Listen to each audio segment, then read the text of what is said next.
இடம்பொருள் நேயர்களுக்கு வணக்கம். ஸோ இன்றைக்கி வந்து பார்த்திங்க அப்படின்னா அத்தனை பேரும் எதிர்பார்க்காத விதத்தில், ஆனால் மீனா மட்டும் எதிர்பார்த்த மாதிரியே கரெக்டாக பாண்டியன் மீனா ராஜி அப்படின்னு கூப்பிட உடனே முதல்ல வேணும்னு மீனா கேட்காத மாதிரி கேட்கலன்னு சொல்லிட்டு வெயிட் பண்ணிருக்காங்க. மற்றவங்களாம் என்ன ஷாக் ஆகி என்ன அவங்க பேரை கூப்பிட்றாங்கன்னு எல்லோரும் வெளில ஹாலுக்கு வர யாரை கூப்பிட்டீங்க அப்படின்னா மீனாவே ராஜியும் தான் அப்படிங்கும் போதே வந்துட்டாங்க. இருந்தாங்கப்பா பலகாரம் உங்களுக்கு தான் சாப்பிடுங்கப்பா அப்படின்னு மீனா கையில் கொடுக்க அதை ஏற்கனவே மீனா எக்ஸ்பெக்ட் பண்ணாங்கிறது தெரிஞ்சு தங்கமயில் ஷாக் ஆகுறாங்க.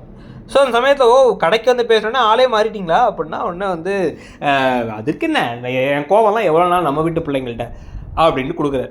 கொடுத்ததுக்கப்புறமா இவங்களும் சந்தோஷமாக வாங்கிட்டு இருக்கும் போதே இப்போவே நம்ம நான் என்னோட டியூஷன் எடுக்கலான்னு இருக்கேன் அப்படின்னு சொல்லிடலான்னு சொல்லிட்டு ராஜி மாமா அப்படிங்கும் போதே தயவு செஞ்சு இப்போ தான் நல்ல மூடில் இருக்கா அதுக்கு எடுத்து விட்டுறாதுன்ட்டாங்க மீனா. ஸோ அதை தடுத்து அவங்க நிறுத்தினதுக்கு பிறகு தான் பார்த்திங்க அப்படின்னா இப்போ இவரும் திரும்பி பாண்டியன் என்ன சொல்கிறாருன்னா அட்வைஸ் பண்ணுறாரு. இந்த பருப்பா உங்களுக்கு என்ன தேவைனாலும் என்கிட்ட கேளுங்க, அதுக்கு தான் சண்டை நடந்துச்சுங்கலாம் சொல்லிகிட்டு இருக்காரு. உடனே இல்லைம்மா இந்த பலகாரம்லாம் எங்களுக்கு தானா இல்லை எங்களுக்கு மட்டும்தானா இல்லை எல்லாத்துக்குமா அப்படின்னா எல்லாத்துக்கும் தான்ப்பா அப்படிங்கிறது போதே நல்லா ஐஸ் வச்சுட்டா அப்பாவை அப்படிங்கிறாரு கடுப்போட இந்த பக்கம் செந்தில். இதுக்கு பிறகு தான் பார்த்திங்க அப்படின்னா இப்போ ராஜி தன்னுடைய ரூமுக்குள்ளே நுழையும் பொழுது கதிர் அங்கே கீழே கடந்த துப்பட்டாவை பார்த்து என்னடா அது துப்பட்டாவை போய் கீழே போட்டு வச்சுருக்கா, நம்ம ஏதாவது போட்டால் மட்டும் திட்டுவா அப்படின்னு சொல்லிட்டு அந்த துப்பட்டாவை எடுத்து கீழே போட்டுறாரு.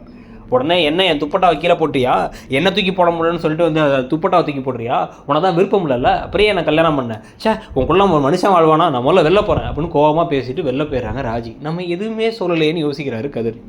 இதுக்கு நடுவில் அழகாக மிக்சர் சாப்பிட்டுட்டு இருக்காங்க.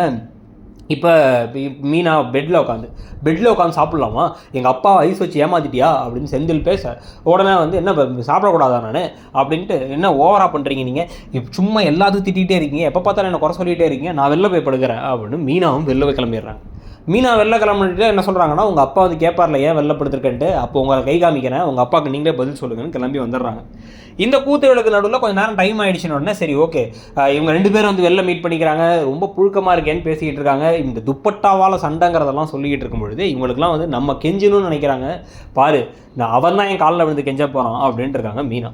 கடைசியாக கொஞ்ச நேரம் கழிச்சு செந்திலும் வெளில சரி தூங்கிட்டு இருக்க மீனாவை எழுப்புறான்னு பார்த்தா அது பழனிவேல்.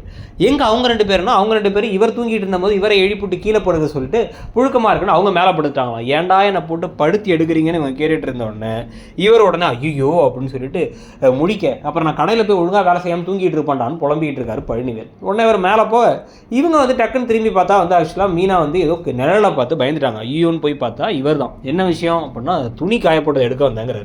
துணியே காயலையானா இல்லை அது தெரில வந்ததுக்கப்புறம் தான் தெரிஞ்சு அப்படின்னு கீழே போயிடுறாரு. ஸோ நம்ம கணவருக்கு நம்ம எல்லாம் இருக்க முடியல அப்படின்னு சந்தோஷப்படுறதோட இன்றைக்கி எபிசோடு முடியுது. ஸோ இன்றைக்கி எபிசோடை பற்றி நீங்கள் நினச்சிங்கிறத சொல்லுங்கள். தேங்க்யூ.